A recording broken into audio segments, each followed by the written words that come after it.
Siz uyingizni aboy qilmoqchimisiz? Unda videoni oxirigacha ko'ring. Yangi kelgan bu moyshi aboylarni sizga bitta ko'rsatib aytib o'tib ketaman.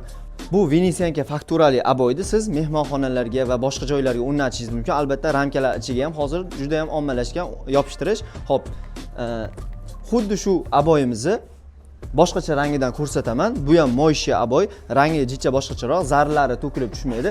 Narxi esa atiga 199 mingdan va boshqa aboylarni ham ko'rib chiqamiz. Bu esa Turkiya polmoyshi aboylari. Bularni ham bitta ochib ko'rsataman.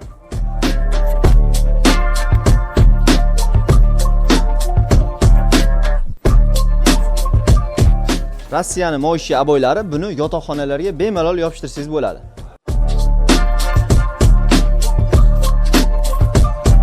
Buni bolalar xonasi yoki ayollar yashaydigan joyga qo'ysangiz bo'ladi. Bu ham Rossiyaning Atachento fakturali aboylaridan.